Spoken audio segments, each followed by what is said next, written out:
it's like it's so basic. It's so basic, but It's that's where we're 101 at. for sure. Yeah, but so many guys are at 101. That's the Mhm. thing.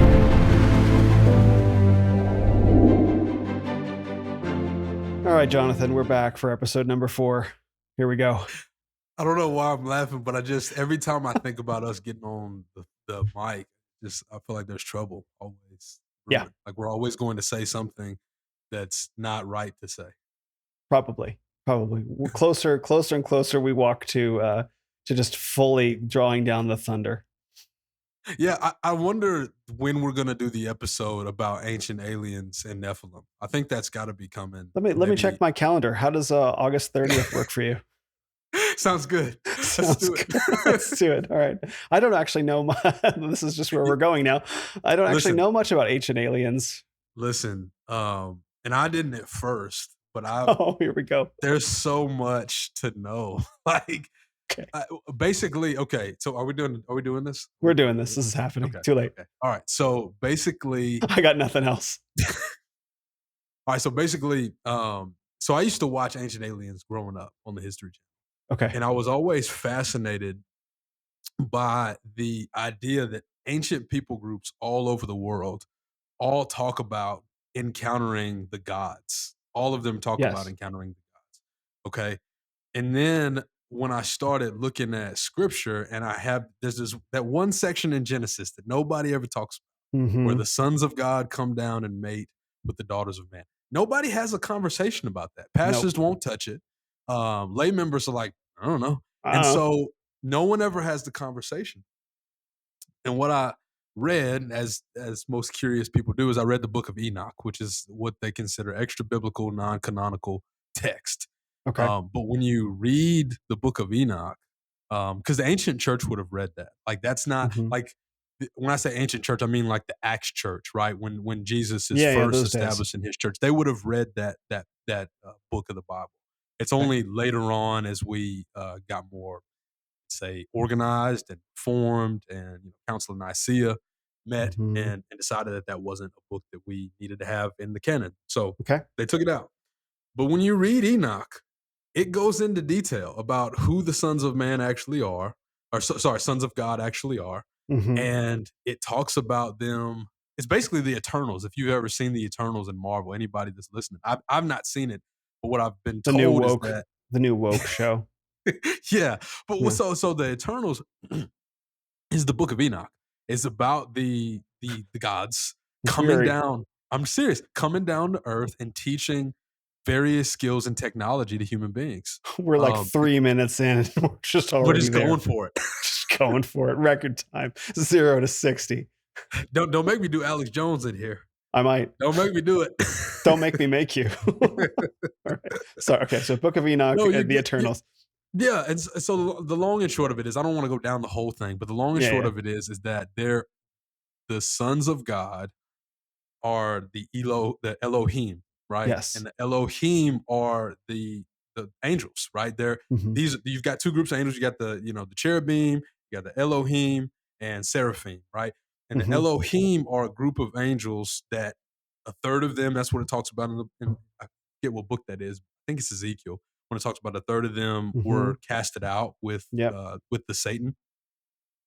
Those are the fallen angels. And so they're Mm-hmm. just here on earth roaming around. I don't know where they are. I don't see them, but I mean, they're around, and they're not, as far as I know, they've not been casted into the lake of fire, right? They're just here roaming around until Jesus comes back. And Mm-hmm. so that was fascinating to me because that's no one ever connects, at least in my world. I grew up Baptist, missionary Baptist, Middle Tennessee, right? Mm-hmm. We're not having conversations about aliens and Elohim. We're just Probably not not. having those conversations. No. But Pass how the peas. Aliens. no, pass the fried chicken, my brother. Fried That's chicken. that's how it is in the Baptist church, my I man. wasn't going to go there. I might have You didn't want to do it. I did it for Ben to have that connection to the faith, right? It's not just when you hear the Lord of Lords or the Lord of Hosts, Mhm. that has a different connotation when you think about this idea that there were people that worshiped fallen angels, right, that were powerful. Yeah. But then we worship a God that is the Lord of hosts. Like that's massive, right? That's a massive cosmology. And I don't think the modern church has done a really good job at cosmology, at making making God look glorious. I think he's just the way that we understand him, he's a God that wants us to behave. He's God that wants us to, pay our taxes, tithe, right? Don't be too mean to the neighbors or whatever. But there's not a cosmology that says God is actually the Lord of hosts, the Lord of the universe. And the universe is vast and there are powerful beings within that. And he's the God over them. And in fact, his son, God is so bad. And this is actually in that Blurry Creatures podcast I sent you. God is so bad. He's such a bad boy. He's just such a cool guy that in spite of the powerful angelic beings that exist on the earth, he sent his son down as a baby in a cave. What a flex, right? Major flex. Yeah. Major Announced flex. it in the sky too. I'm going to send my son down as a baby and you still can't touch him. That's right. You know what I'm saying? That's the God that we worship. And I just wish somebody would have painted that picture when I was young, because like I just would have lived my life. Maybe I would have lived my life better or different, but I definitely would have lived it differently. Because now I see it and I'm just like, whoa, like God is like a big God and a big deal. And like, he's my dad. Yeah. That's cool. Yeah, that worked. You know? Yeah, I do. I do. There's an author, Michael Heiser, and he wrote a book called Supernatural, which is the shorter version of his longer work, which is called The Unseen Realm, which is all about this. Because I guess the way that there's an example of this in Genesis, like male and female, he made them in our image or something like that. It's actual like a plural pronoun, not my, but our. Right. Yeah. And so then you have the Nephilim and you have all those different like weird things that are in the Bible that are just kind of like glossed over. Right. And so I guess he set about doing in the Unseen Realm and then in the simpler version for Supernatural to break this down and be like, what's actually going on here? This is all in the Bible of the actual portrait of the cosmos that isn't really, it's not really talked about, and I guess I can understand why, because, there's so many urgent matters of everyday life to tackle. And what kind of pastor is really going to get it? Today, we're going to talk about angelology, Nephilim. Like, people will walk away. I mean, people will legit walk away and be like, pastor went crazy. Lost his mind. Yeah. Well, for sure. And then there's also the temptation, right? Because there were people that worshiped the gods, right? The Elohim. Yeah. Right. So there's also that temptation that, oh, wow. So this one taught that. I wonder how much more I can dig into that, because there is that temptation to wield the earth, to wield the material world, right? I mean, that's kind of, your whole story with understanding about the tarot cards and a lot of that stuff. That stuff is legit. It's legit. Yeah. It's not forbidden because it's not forbidden because it's fake. Right. Right. Correct. Yeah. They don't censor lies. They censor truth. Correct. In this case, it isn't censorship, right? It's not, in this case, it's like, don't go messing with that because you will lose yourself in it. Right. Which is what it's designed to do. Yeah. Exactly. I mean, it's designed for you to, again, wield the material world. And because our hearts are desperately wicked, who can know them? Yes.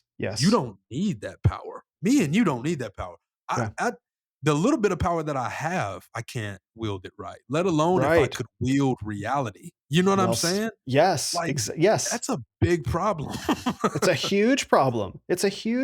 And you try to explain this to people, and when you break it down this way, because the occult stuff, tarot cards, Kabbalah, all that stuff, it's very complex. It's super complex. Like, you could spend a lifetime studying it. And so until you actually think about what you're studying, it's like, well, why? What is this all for? It's for reality creation. It's for manipulating reality in alignment with your desires. Now, it's unclear whether you in your own mind have the ability to manipulate reality, or really you're just changing your own mind to perceive things in your environment that are already there. That's unclear.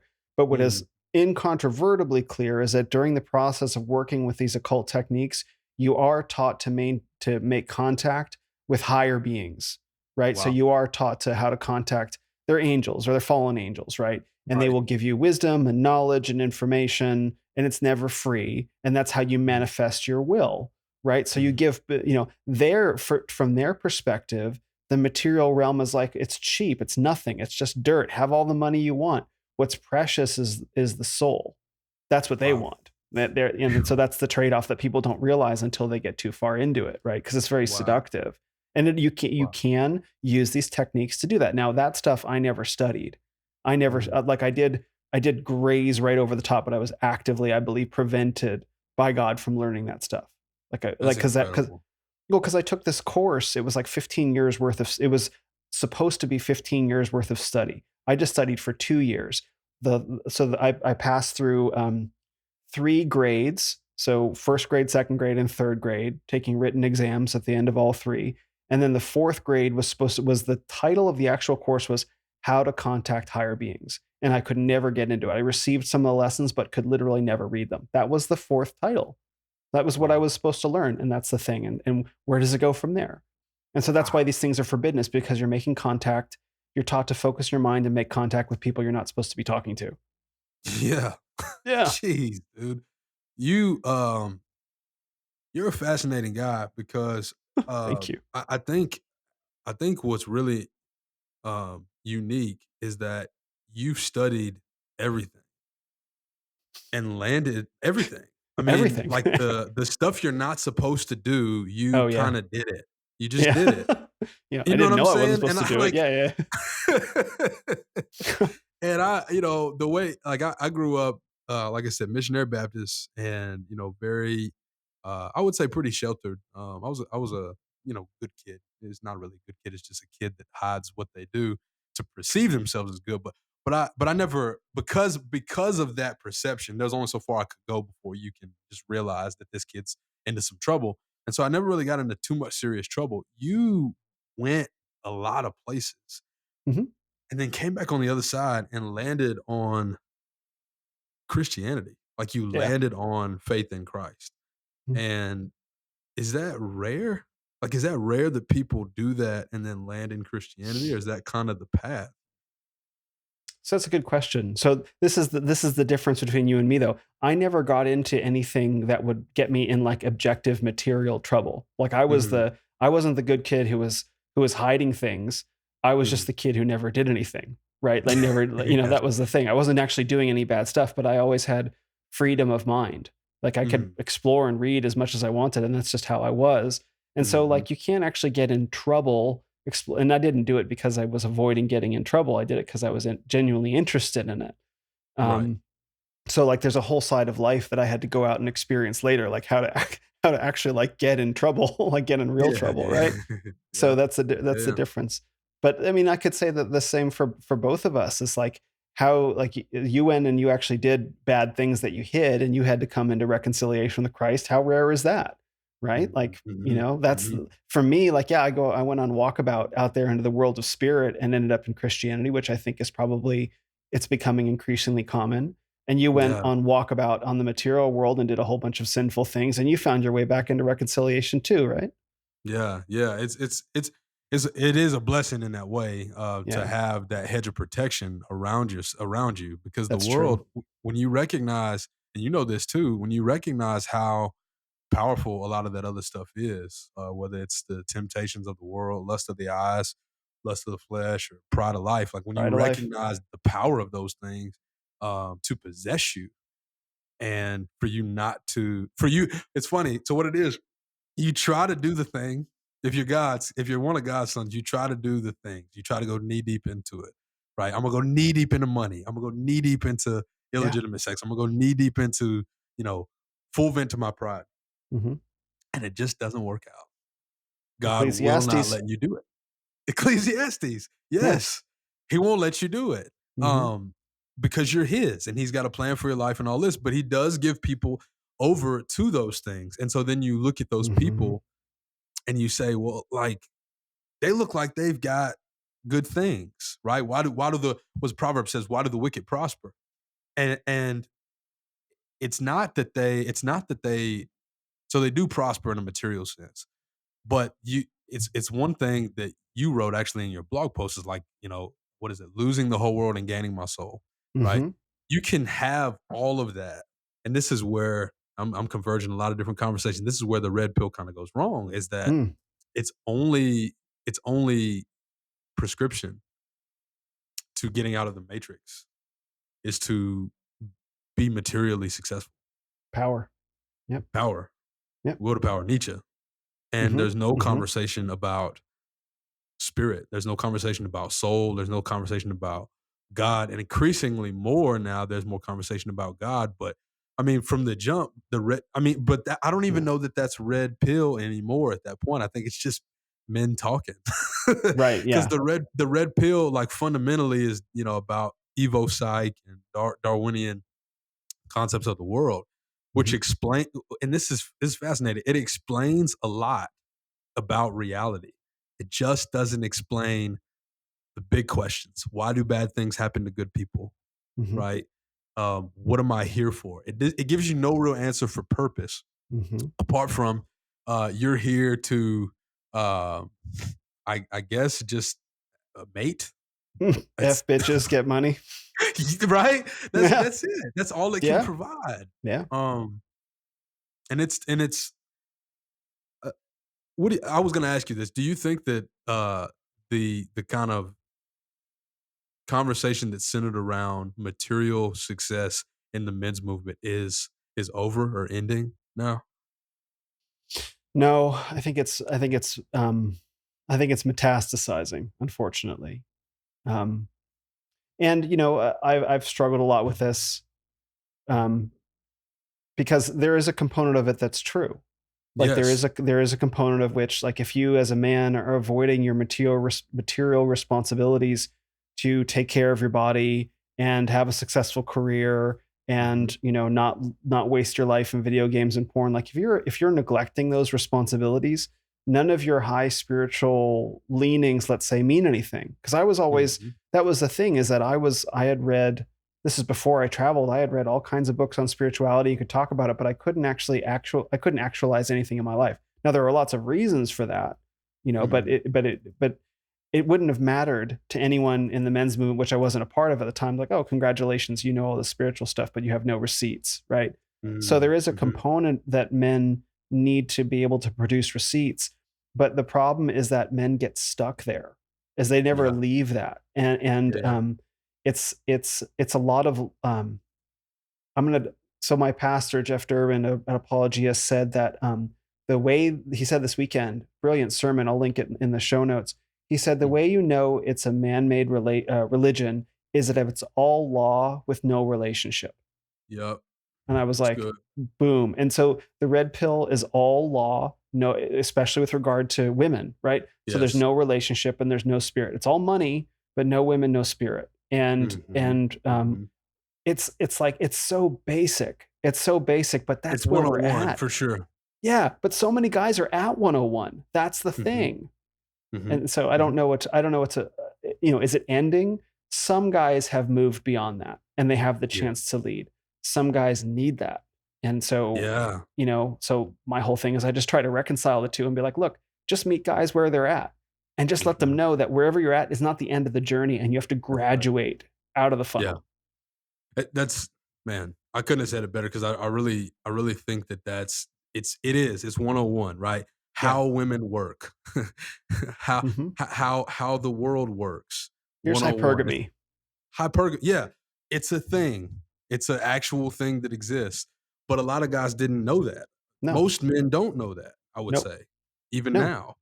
now. And so once a guy gets exposed to that and he sees the reality, that can get you in a constant loop of, okay, let me just focus on hypergamy. Let me just focus on being the alpha giga Chad or the alpha giga Tyrone or whatever the case is, and never getting to the place where you are leading a family or leading a community of Yes. people.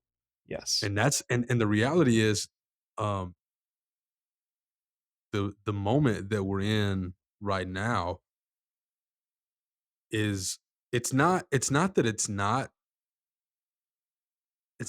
not something that material can alleviate, but it's not something that material can fundamentally alleviate.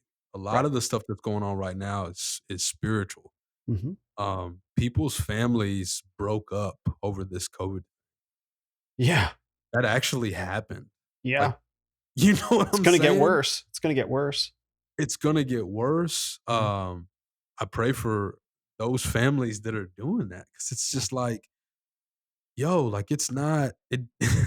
it's it's if you can let a box that shoots you ideas break up your family, like your biological family, like what else can it do? Yeah. I mean, that's crazy. Can shatter kids' gender identities, sexual identities. Gender is not a thing, Gender's right? not a thing. Gender is not a thing. There are sexes, there are no genders. Correct. And I don't know that we've been very clear about, not we, me and you, but we as in the collective discourse have been clear that there's only sexes. Gender is a construction in itself. It's an invented Um, thing. Gender is yeah, socially constructed, is what they say. It's like, yes, because the whole idea of gender is socially constructed. You made it up. you made it. Source. I You made it made, up. you made it up. You had made it up to justify things, your idea that things are made up. Like, congratulations on your self justifying theory. Do you? I mean, and it's crazy because when you look at it, like when you look at situations like that, that the ideas that are being pumped in the television, like it's not, and the material guy. So here's the thing: the material guy only sees it as, oh, they're just trying to get rich. Oh, they're just trying to get money. He would never say that they're actually intentionally trying to enact evil on people, No, and they, because I think in most cases, like it's like a lesser of two evils situation. It's like, yeah, is being attached to Globo McDisney Corp and having that, and Zuckerdoodle, sucker doodle.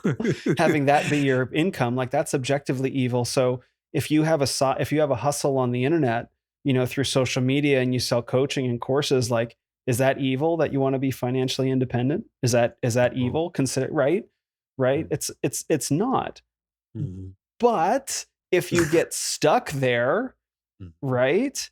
And the mhm. incentives of the red pill and the manosphere is to keep men stuck in an economic position where you continue buying individual content creators' products. And so you Yeah. live within their worldview and you never graduate out of their worldview. Mm, And so then you mm, get stuck there and you fall into a cult of personality, right? And it just becomes a whole thing. It's a very human thing. And then yeah. that's when it actually goes from being like, this saved my life to now I am a devoted follower of X. And A that disciple. person, that exactly. Yeah. Yeah, yeah, yeah. And it's and I are you comfortable with mentioning names? I'm not gonna do Sure. anything derogatory. You don't have to. But yeah, This is the fascination I have, and I think a lot of people have with Andrew Tate. yeah, he was hanging around outside the conversation to welcome him in. Yeah, I got it. Oh yeah, bring him on in. Yeah, Listen, for sure. The first time he's I've talked he's about him. he's the guy that did the red pill the best. I mean, Yeah, that's the really what apex it comes predator down of to, the manosphere. right? That's actually a good title. He probably like that. I'll tweet it But tomorrow. there you go. It's, I but when you look at who he is, to your point, he met guys where they were, Mhm. and in a lot of sense, said things that a lot of good men weren't willing to say Mm, about the times. sure. Yeah. Um, about there was a lot that he said. It was funny. I was watching an interview with him on this podcast called Full Send, and he was talking about, yeah, it's crazy. Full Send. It should be the name of your podcast, actually. Should the name of this Um, podcast. he was talking about uh, Christianity, Oh, and interesting. he said, he said a lot that I didn't agree with, but one of the things that he said is that if you can make fun of a if you can make fun of a religion's god or head figure, is that, he said, is that a religion worth following? Now, I don't agree with that on a fundamental level because God, in some sense, set up that we would be mocked, that we would be ridiculed. Like that's part of the deal. Yep. But what it did resonate with me is the idea that do Christians actually defend their faith today, or do we apologize for it? And I find Doug Wilson does a really good job at this. Um, but beyond him, I don't kn Doug Wilson, Jared Langshore, Michael Foster, Jeff Toby. Durbin, Yeah, all these guys. Toby, right, Yeah. Vody Bakum, right? Those are the guys, but that list is a lot smaller than the list of influential, what they call cool table pastors, that I find don't, Mhm. defend the faith, that I find do apologize for the texts that are a little bit harder to stomach. And so, for me, him having that commentary as a non-Christian, he says he's Christian. I He's can't not see the fruit Christian. of that. I can't see He's the not fruit of Christian. that at all. Not at all. But for him to say that as a non-Christian, is interesting because it gets me thinking. You know, what is the public perception of Christianity? And it seems to me that it is um, the faith that you can make fun of, the faith that you can make Mhm. fun of with really no repercussion. Right. And maybe that's part of the deal, right? Maybe that's again how God set it up in some sense. But I don't know. I find I don't like that, I and don't maybe that's either. my flesh talking. No, no, no, no. I don't think so at all. I don't think so at all. And here's my response to that. And my response to that is like, okay, you think Christians are weak and you want to make fun of our God? Wait until you hear Christians that really say what we think, and then you will Mhm, bend the knee because we're not going to mhm. be apologetic to you, whoever you are. You live a Yeah. fallen, sinful, immoral life, and you have Mhm, violated God's law, and you will mhm, suffer for eternity for it. Bend the knee mhm. to Christ, repent publicly for all that you have done, and then you Yeah. will be forgiven because everything that you pursue on earth is vanity. And Mhm, you are, mhm. and wait until you hear that. Hear And then that. you're like, Yeah, whoa, whoa, whoa, bro. Whoa, you're so yeah. judgmental, Easy, bro. easy, Well, easy, easy. easy, man, easy. It's like that's the thing. It's like Christianity is a world conquering religion. It is. Put his enemies under Christ's feet. It's a Mhm. world conquering religion. Christianity Yeah. hasn't been doing that for the past, Right. as far as I can tell, few generations, right? And so that's the thing is I post about this on Twitter a lot. I post it on Instagram. It's like, okay, you want to make fun of Christians being weak? You're going to really complain when Christians are strong, Yeah. right? Yeah, yeah, And yeah, there's you're gonna be no, mad. you're going to be real mad. So hey, so it's like, okay, you can make fun of Christ, Yeah. but It's wait until, well, this is why like people like Toby and and Doug, is that especially Doug, is that they're unapologetic, and they are. their apologetics are unapologetic, Their right? apologetics are unapologetic. They don't Yeah, apologize in their apologetics. not at all, not at all. And they piss off people within Big Eva, the They nice do. Christians, the winsome Christians, and like, look, Right. that these guys are building gigantic platforms, and it's not even that they're building huge platforms. It's that people are moving from across the country to Moscow. They're They moving are. across the country to go to Apologia. It's like Mhm, they want to go to churches that preach the word and that don't mhm. preach, the feel good gospel. They preach, sin, repentance, and salvation. Yeah. That's Amen. they because they recognize that we live in a fallen, sinful world, and they thirst for Yeah. it. And it may Yeah. be small right now, but like the church was pretty small in the Roman Empire too. It was. Listen, we live 40 minutes from the church that we're a part of now, and everybody's like, "That's It's a good crazy. Why drive. wouldn't you just?" When we have a ton around us, and no disrespect, but this church that's 40 minutes away preaches line by line in the books of the Bible. It's not a lot of fluff. It's not a Yeah, motivational speech. It's just line yeah, by line. Here's what the Word of God says, hmm, and here's in light of what it says, what we need to be doing. yeah. Pretty clear. It's so simple, right? And people are like, "Why are you driving 40 minutes?" I said, "It's the only church I've found in the area." There's a lot of Yeah, churches in the South, man, not a lot that preach line by line, yeah. and that's the sad part about it. Um, expository preaching is not popular. No. Um, it's just not. One of the things that when you said it, that Doug Wilson and Jeff Durbin and a lot of your guys. I don't know if is Jeff Durbin post mill because I'm about to say something. Yeah, all the Reformed Baptists, I think, are pretty post-mill at this point. So here's the thing.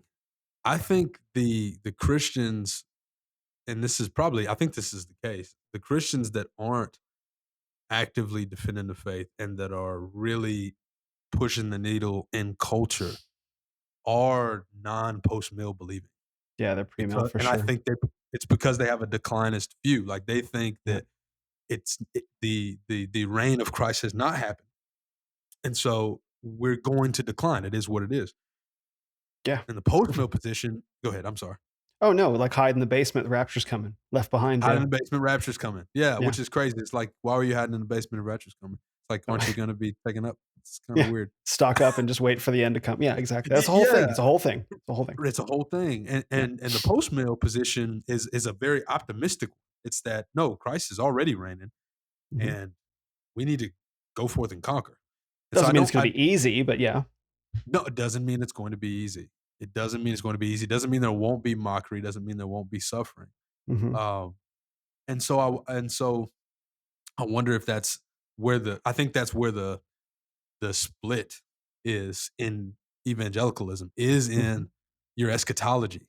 Mhm. And your eschatology, I guess, determines how you act, right? If you Mhm. if you think that it's all declinist and there's no point, Mhm. then yeah, why would you ever produce, content, right? Like Yeah. there's no Why point. It's all going try? to burn up.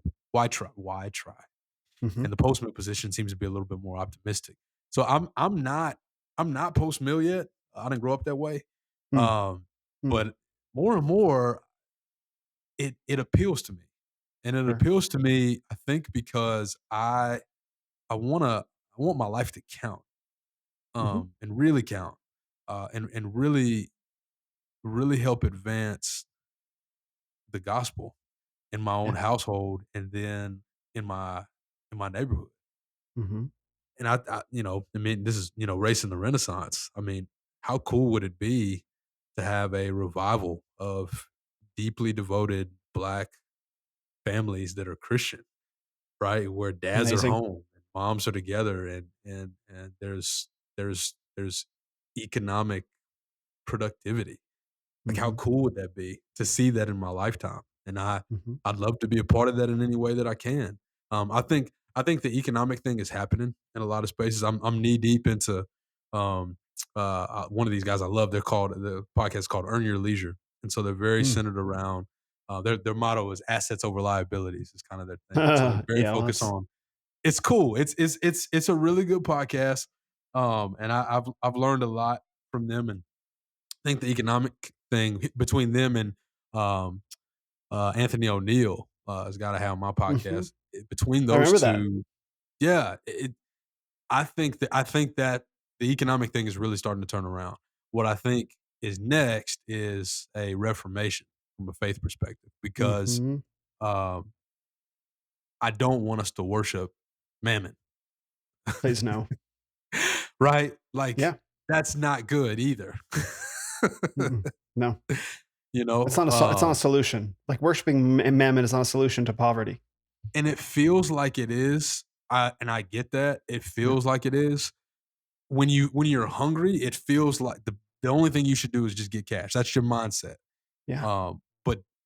But you're not just hungry for that. You're hungry for a relationship with God. You're hungry for a relationship with your brother. You're hungry for a genuine family connection. Mhm. And that I don't think is drummed up enough. I think the economic thing is big right now. You could probably go knee deep. There's thousands of podcasts on, generational wealth and all that, which is great. I'm glad to see that happen. And a little bit less on faith reformation. And Mhm. um, I think there's room for that. There's definitely room for that. I think we need to kind of think about that Yeah. as times get a little bit more hard. Yeah. Yeah. Well, I think part of it is because once you start talking about real Christian faith, Mm, that flies in the face of the world. And as we've talked about before in previous episodes, the world has sold Black people a particular culture It's Yeah. marketed, commercialized culture. And Mhm. that culture that says that culture of victimhood identity, right, in all of its various forms, and that's Mm. very fallen. Like I was gonna do a tweet this week. Like I go to a gym nearby. It's a boxing gym, and they play hip hop, rap during, because that's what people listen to when they work out. And in like one day, I heard like wet ass pussy, a song called Snatch, right?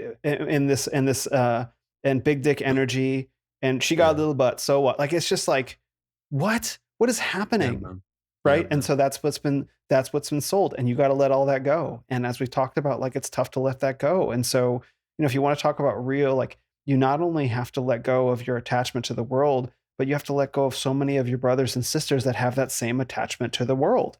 And it's like True. you are suddenly like you kind of have to cash in your black card if you want You to follow do. Christ, right? Some Yeah. percentage of it at least, or you can do Yeah. what code switching is what they call it, right? You Code can do switch. that. Yeah. Code switching. Well, it's yeah. How You, does he you have know all to. that? How does Will all know all this? It's amazing. It's so y'all. What y'all don't understand is that Will's actually invited to the cookout. Will is light skin. My light skinned brother, and he's going to be cooking the ribs. So Okay. be I'll start practicing. cooking the ribs and making the Jello shots. You know what I mean? And You got it. but Gladly. but it is. It's you have to cash in at least I would say the prescribed black card because I would Yeah, yeah, say yeah. yeah because There's you a know what I'm traditional saying. one. 'Cause- yes, exactly. And it's funny because I think that a lot of those like so Anthony O'Neill pushes that envelope a lot when it comes to He the economic. does. He's not playing the victim card. He's like, hey, here's what you can do to better your situation economically. Here's the step by step plan. Mhm, Same thing with Earn Your Leisure guys. And the same thing with a lot of those content creators in that space. And so I think that momentum, I think that has a lot more momentum than maybe what is given credit for. mhm, Um, I think the victim thing is, I think the victim thing is acknowledged, at least in terms of what happened in transatlantic slavery. Which I'm just tired of having that conversation, if I'm yeah, honest. for sure, for sure. Um, you Because know it's what I so much mean? more But complicated than that. Like, it's a lot more complicated than that. Matt Walsh put a thing. He got some heat for this, but he put a I bet. blog up or a tweet up about um, Englishmen actually being enslaved during that time period as Oh well in yeah, different Arabic areas. slave trade was terrible. Arabic slave trade. Well, Arabic slave trade. So it was and I don't know if it was Arabic or if it was Muslim Africans that actually that sold um, black people to the Europeans. I Yeah. Oh can't yeah, it remember. was both. Um, Both, right? So okay, so you look at that and then you say, okay, how can like every blood's on everybody's hands, All blood's over on the world. everybody's hands, Mhm, right? Every people group was involved in that. It's and wealth was actually more the determining factor than race was in a lot of mhm. cases. But they don't want to have that conversation. But No, because it's a narrative, right? It's the shame narrative. The shame narrative, Mhm. you should be ashamed of who and what you are as an American or as a white person, as if I participate in some sort of corporate guilt over transatlantic slavery. Like that's the thing that they don't answer. Is like if my immigrants came over to the United States in the late 1800s after slavery was abolished, why does my skin color enlist me into corporate guilt? Right? My ancestors were Jewish and came over with, as far as I know, came over with nothing from Europe, Mhm. escaping that. And so it's like somehow like they didn't have any privilege, right? Yeah, They lived in yeah, ghettos, like, yeah, and but that level of resolution, you're not that's when you start getting shamed for even talking about it. Like, oh, then right. the name calling starts coming out because these questions can't be asked. They're not allowed to be asked. No. Well, you can't ask that question. You can't ask the question about um, how is it that uh, you can't ask the question how black people used to be wealthy. That there used to be an Mhm. entire demographic of black people that funded Marcus Garvey, that funded Malcolm X, that funded Martin Luther Oh, King. now we're Right? getting Oh, to it. Malcolm X. Yeah. You can't ask that question. But it's an honest one. It's like, Yeah. So how did that happen? There's Right? Did 16 somehow million another black millionaires, something like that is the statistic. Like, so you're right. So then you get Black Wall Street, you've got all these different areas, and that's not the only one. Black Wall Street is just the one that's top of mind. There were a lot of wealthy black communities again prior to the civil rights movement, but you can't ask that question, nope. right? You can only say it's because of you that I don't have anything. So the only way that I can get something is that if you give me what you got. Hmm. And that's the bottom line, which we all know is Marxism, bro. Yeah. You can't refute it. It's all it is taken from people that you're jealous of. Bottom Hmm. line, It's a religion. it's a religion. It's a religion with its own sacraments, its own disciples, Hmm. and its own churches. Its churches are most universities, right? Hmm. And its Yeah. disciples are As you most know. right? That's Yeah. where I came from, and Yeah. it's so deep in there. I mean, and and it's got different. You got different flavors of Marxism. You've got your female centric feminism version of Marxism. You've got your Hmm. your uh, race centric version of Marxism with Hmm. Black Lives Matter and stuff like that. And Hmm. then you have the LGBTQ situation. Hmm. All of Hmm. those are forms and flavors of social disruption, and then of course social revolution is the ultimate goal Hmm. of that. um and they never really tell you what the revolution is going to entail either. They don't tell you Bingo. what's on the other side of it. That's right. But I guess it'll be better than heaven. It'd be your best life now. Ugh, right. By the way, just I want to dig into this real quick, but this was I was part of. As I've talked about this before, I was part of Occupy Wall Street in 2012 when I lived in San Francisco, Yeah. and one of the this was before all the social justice stuff. They were protesting. I was protesting the bailout of the big banks, who were Mhm. clearly malfeasance and the whole thing with the economic crash. Like that's why I was involved. Oh But yeah. I was talking to all these activists, and I was trying to get them to paint a picture of the world that they wanted to live in. Like paint an active, positive picture. Like describe, like paint the picture for me of what it's going to look like. And they never would. And I Mm, always found that to be really interesting. Like, what do you mean you mm. can't envision the world that you want to live in? Because Yeah. it has no positive vision. Like you said, they can't actually tell you what their utopia is like. Well, Mm. you can ask them like, just give me a good base tax rate. Like what percentage should we be paying in income taxes? Like 70%, 80%, they won't answer the question because it Yeah. forces them to be actively accountable. Like if you meet someone who's like, I think our base tax rate should be 80%, that gives you Yeah. an actual place to debate. But instead they focus on the things they hate about the current order. They never envision, and they're being taken advantage of essentially, right? Because they don't know what they're in favor of. They just know what they're against.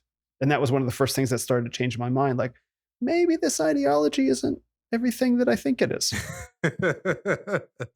Maybe so. I mean, maybe there's no solution. Maybe the solution is just destruction and famine. Yeah, that's Who their knows? solution. If we Yeah. make everyone equally poor, our nature-based religion, we can worship the earth because the divine mother needs to be worshipped above all. Because don't look at the divine father. Don't Oh look at yeah. God. Mhm. Don't look at the divine father, right? Because order is bad. Order's bad. Reality is oppressive and patriarchal, but nature is loving. Nature is a Nature loving is mother. loving and Yeah, abundant. and Yeah. abundant. Yeah, Yeah. Jeez, sleep man. I overnight. mean, Yeah, go ahead. no, you go ahead. Well, I have a post I'm working on for Instagram about like if you think nature is a loving mother, spend 24 hours alone overnight, naked in the wilderness without tools, and you'll see what a loving mother nature is. Nature actually is not loving or kind. We just went through a drought. Oh No wow, rain for 2 or 3 months. All wow. of my clients, so I for those of you that don't know, I run a business called The Suburban Farm Guy. And what we do is we help busy families in the suburbs have an opportunity to grow their own food, organic and local. Hmm. And what we had to do this summer because there was no rain in Tennessee. I mean, Hmm. legitimately, from beginning of June to the middle of August, there was no rain. That's unusual, I'm guessing. It's very, very unusual.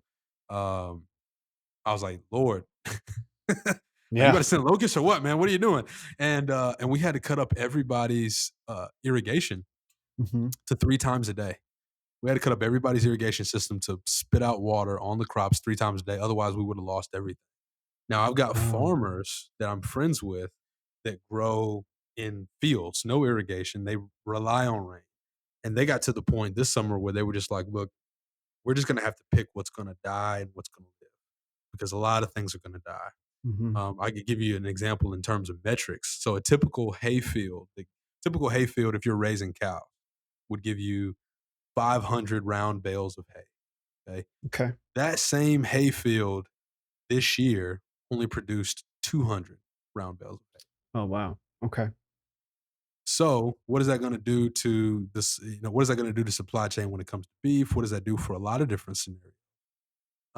And so when you recognize how unforgiving and indifferent nature is to you, why would you ever worship nature?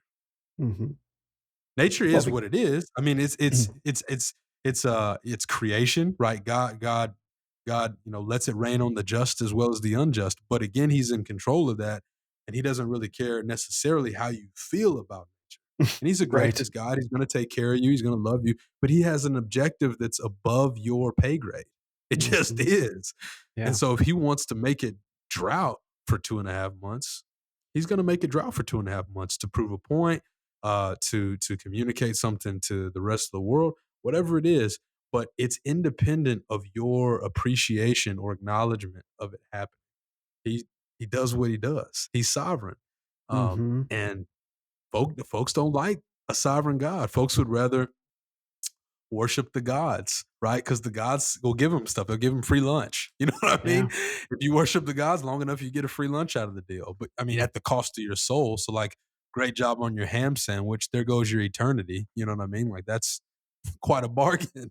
Well, if you don't believe in eternity, right, you're giving up something that, that's the thing that doesn't make sense is that, all these musicians, and there are all kinds of videos on YouTube about it, talk about selling their soul and stuff like that. Mhm. Like the only reason you can actually do that is because you think you don't actually have a soul to sell. Because It's if you're true.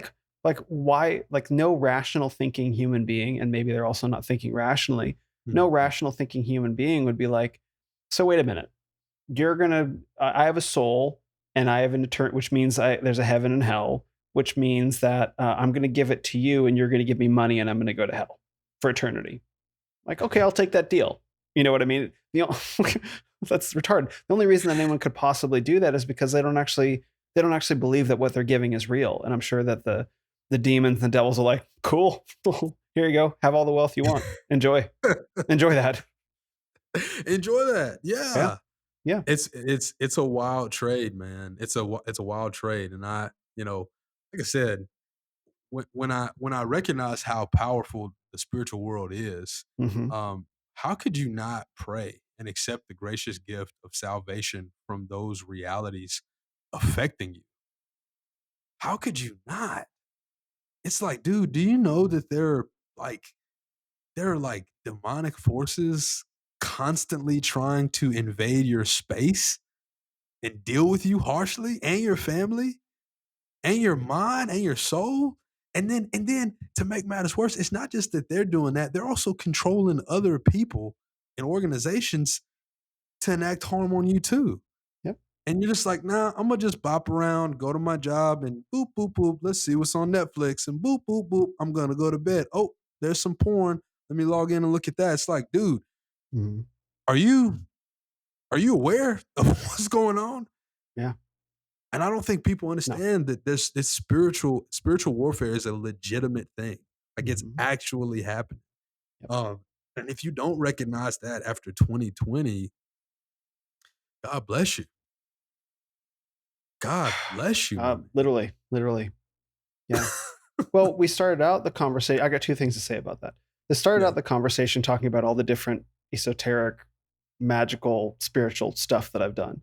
Mhm. And let me tell you, like between ayahuasca, um, 5-MeO DMT, and a Vipassana meditation retreat, right? These are high grade, high octane experiences that take you from the material realm to the other side. That's what they're designed to do. Like Mhm. ayahuasca is like a slow, like an overnight kind of thing. DMT is a rocket trip to the center of the universe, and like meditation, if you do it right, is the same kind of thing. And I've seen shit. Just going to tell you that. And I was on the Yeah. psychedelic Christian podcast a couple weeks ago, and that'll be coming out. And I talk about some of the stuff I saw in my ayahuasca experiences. It's like Mm, there's no getting around it. There's absolutely no getting around it. So that's the first thing. And I've said this to guys, and like, yeah, well, they've said it like, well, that's just a cope. I'm like, okay, right. And so the other wow. name of the guy that we've been, yeah, the other name of the guy that's been dancing around outside this podcast is John Calvin. And John Calvin has a reason why some guys just don't see it, Don't like him. don't like him, don't like Mhm, him. They can't see these things. They're. I mean, it's a really challenging theology. We're talking about pre-mill versus post-mill, mhm, and all that stuff. And it's like, well, what John Calvin's got a bit to say about, why maybe people don't get these things because they're what some people are irredeemably as well from God's perspective, right? You don't actually mhm, know any person you're talking to, right? But some people are irredeemably fallen, and not mhm. everyone's going to be able to hear that call, right? We don't know who, but like What do it's we a fact, right? It's a fact. Yeah, well, what is it? Paul says, and he's reverting to and he's quoting Old Testament. He says, "Jacob I loved, Esau have I hated." Right? Hmm. And it's like, why would you create something that you hate? Hmm. And then you have to think about and C.S. Lewis actually had a lot to say about this because he said he asked somebody, "Haven't you ever written or drawn a character in a book that you didn't like?" Right? And if you're an author, somebody that's wrote stories, you have. Hmm. You've Sure. wrote stories, and there's a character in there that's a antagonist, right? A character in there that is deliberately created to express everything that is wrong with the world. Hmm. That's why that character when you look at it from that standpoint and you understand God as being an author, it gives Mm. you a sense of appreciation, I think, that you wouldn't otherwise have because it's not by your own ability, your own merit, or because you're so cute or because you've accumulated enough wealth that God allowed you to think the way that you think about Him. It's a Hmm. gift, it's an actual gift. And when you recognize that you're spared from eternally separation from him and Yeah. spared from the demonic that's all over this world, yo, you ought to be shouting. You ought to be like Black Missionary Baptist shouting. You ought to Hmm. be dancing down the aisles. You know Yes. what I'm saying? Yeah. I do Thank know you. exactly You know yeah. what I mean? Yeah. That is It's a literally big deal. That's literally why I go as hard as I do on social media. It's like, Mhm. look, I've rubbed a lot of guys the wrong way about it, right? Not Yeah, because I'm actively trying to, but like because they got to know me, and all of a sudden I've gotten more Christian over the past couple of years. It's been less than 2 years since I was baptized, by the way. Like this is right. Labor Day Sunday is like the 2 year anniversary of my baptism. So it's been a really quick turnaround, and it's like for me, I've done all these like objectively forbidden things. I was brought through all those objectively forbidden things safely, right? Mhm. And I was delivered into the hands of some of the most loving Christians I've ever met. The people from Burning Man who introduced me to Christ and who baptized me. Who, by the way, I'll announce it right now. They're going to be the 2 year anniversary guests on my podcast. So it's the first time they're going to be telling their story of their 12-year ministry at Burning Man. The first time they're going to be telling it publicly, which is I'm Wow, really excited about. that's awesome. It's really cool. So Yeah, like delivered me into their hands, and then I went on my big around the world journey and came back safely. And then I found my way into like one of the best churches in America at Apologia with real yeah. solid preacher, preaching cultural word, and it's like recognizing like chosen from the foundations of the earth, and it's like I have been taken care of spectacularly well. Yeah, I'm going to shout this from the rooftops. And look at the world around me. Like 2020 happened. Like I can't be Mhm. saying anything that's too controversial, right? But if it's Yeah. for that very reason, right? It's like, how could I not be excited to be here? Like, praise God, I made it. Like, what? How did I get God here? Yeah, how did Will get here is actually the question that everybody wants to know. Yeah, Who the heck is Will, and how did he just end up here? Super yeah, Christian, on fire for God, and and handsome. Look at that beard. it's the Come beard. on, man. Come on, It's dude. like Look at that. the cover. I've heard that I'm the bow tie and the cummerbund on the on You the are the manosphere. manosphere. So You are, someone brother. said that to me once. Yeah, one time, or left it in the comments section. I don't know who that was. Maybe both. Dude, do you have to I hate you have to bounce. We need to do a Race on the Renaissance 5, 6, and 7. We of course, yeah. No, I got 5 or 10 minutes. Like let's keep this going. I want to wrap it up because I think we're talking about some important stuff right now. Because you know, and what I actually am really curious about is all this is showing up in your life in a really big way. Like you're doing the thing, you're doing the generational wealth thing, you're doing the entrepreneurship thing, you're striking out into the world and trying to make something, you know, for your family and trying to lead as a black man and your family and faith and like how has this experience been for you since you ventured out on your own? It was all the things, right? Like it's everything at once. It's everything at once, man, and it's like I was telling somebody the other day. There's a few things in life I think that give you as much humility as creating something and offering it to someone and them telling you no, Yeah. right? Like it's it's nothing has humbled me more in my life because I think this thing is dope. I think this thing is like this is it. This is It gonna be the is. thing. And then people are just like, nah, man, it's not it for me. It's like, Yeah. okay. Yeah. And I think it's good for me to have been through this because I grew up in a relatively sheltered existence. I grew up in a relatively protected existence, and so rejection and I'm the personality type that is very likable, agreeable. I'm able to get people to like, but it's I quite like you. different. Thanks, Hmm. appreciate it. But it's different when you try to get somebody not just to like you, but to part ways with their wealth. Yes. Very, very different, Tell me about it. Yeah. right? Yeah. You have to be astoundingly, um, you have to be astoundingly honest, but then you also have to be convincing. You have to really appeal to their problem, right? If it's actually a problem that they want solved. Right. For me, does my client actually want to slow down and grow their own food for their family and tend to Yes. their health and tend to their family unit? Do they actually want to do that? If so, I'm here to help and guide that transition from the busyness of suburban life because suburban life is just busy. I don't think people really understand what because people always look at folks that are in the suburbs as, oh well, rich people problems or whatever. And Mhm. there's a little bit of that, right? Yeah, Like, for oh, sure. who's gonna clean my pool today, right? That happens. But but the what I don't think people really understand is that those fathers in that household started out trying to and maybe even still are trying to create something for their families, a legacy for their family. Mhm. And somewhere between maybe kid 2 or kid 3 or 4, things got really hectic. Things got to the place where they needed to outsource a lot. Things got to the place Mhm. where, you know, mom may or may not be stressed out because she's running around with the kids or running around taking them to soccer practice or whatever the thing is. Yeah. And so there's a lot of hurry and there's a lot of busyness, all because of all because I think the the mindset was if I can get to this next level, then everything will be sorted out. Then there'll be more peace. Then there'll be more contentment, etc. But what you find is that the contentment and peace that comes from God and that's genuine and it's long lasting is only really going to come with tending to your own things that He's given you to tend to. Yeah. There's definitely a period I would imagine where business just is hectic and it is what it is.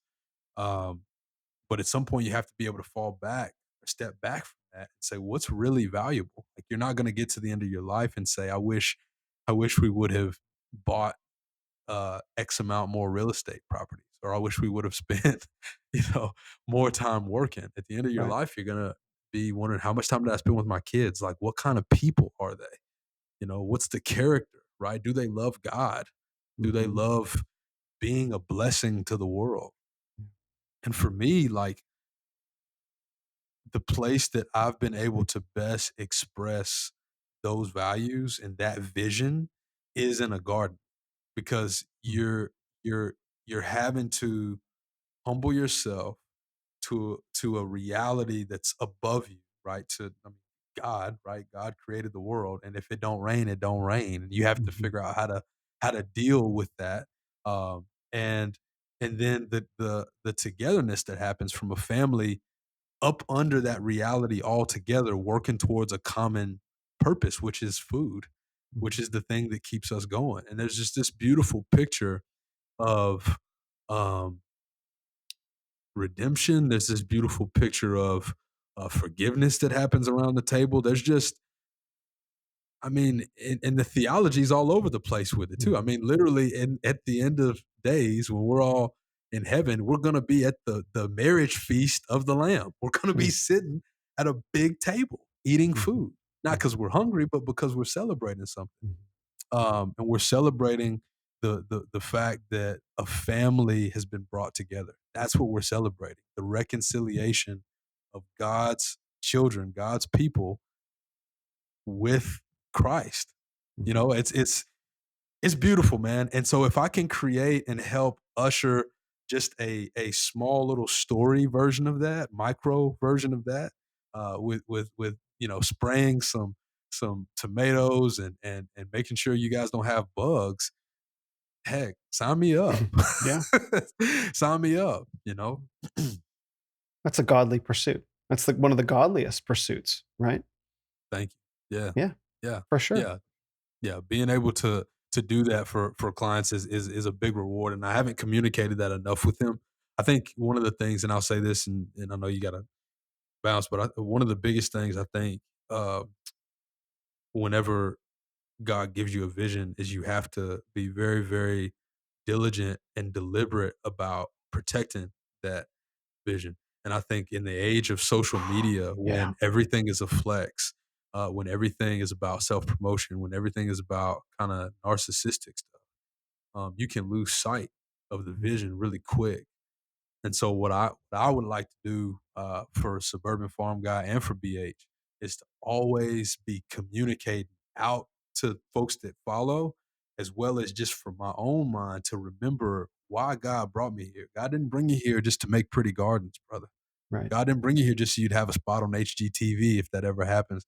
God brought you here to bring into focus the family, to bring into focus the benefit and blessing of discipling the next generation.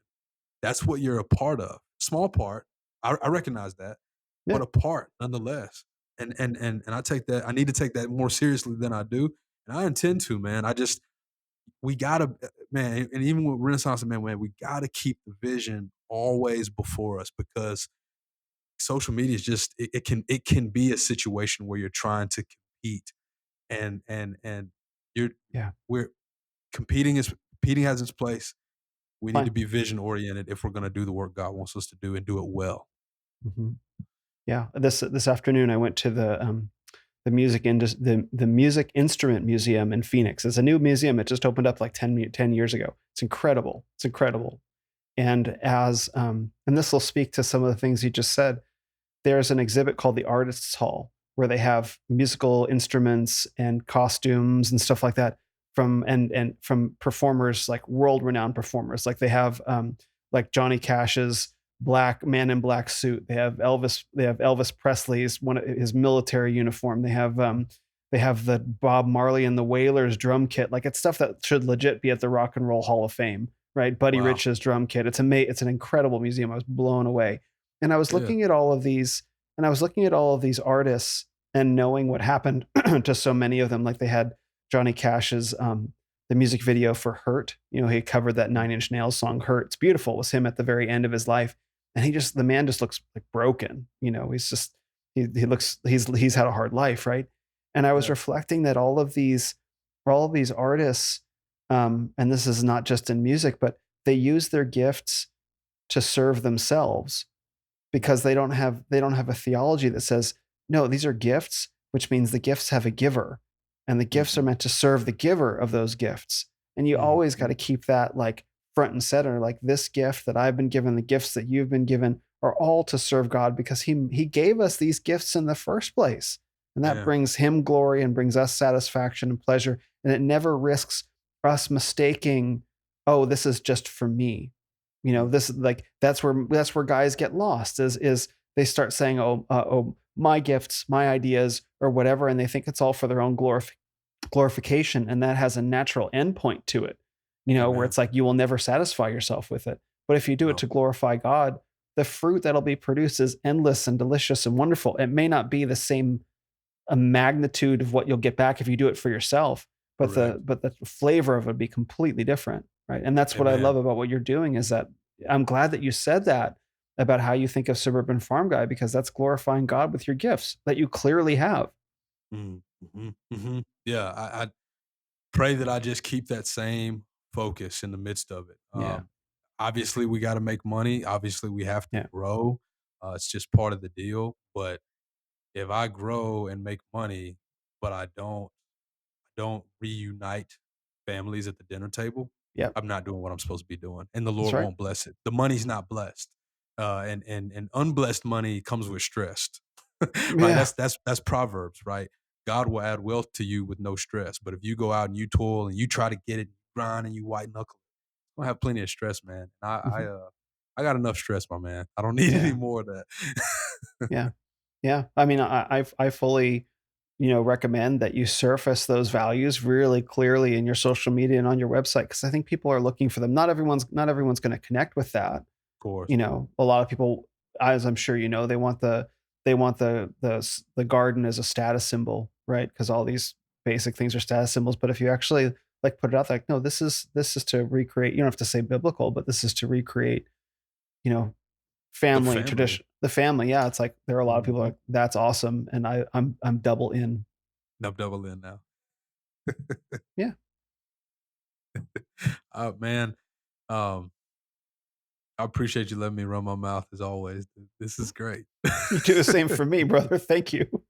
It's Me the and you best. could go on for a minute, man. We really could. I'm looking forward to all the new podcasts, especially the Annalise joint. When does that drop?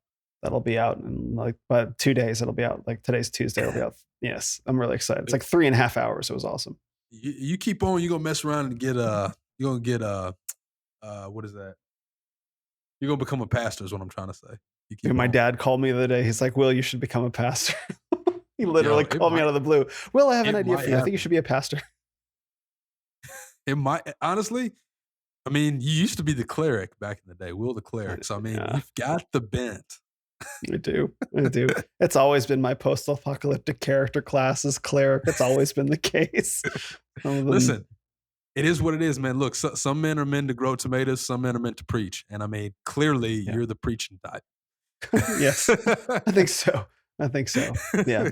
And that'll be something to talk about for the next episode, which is like the different kinds of men and how they need to learn to work together. Because if my character class is preacher and your character class is farmer, like why do preachers and farmers and soldiers all judge each other? Like you're not enough of a man. It's like we all need to work together, bro.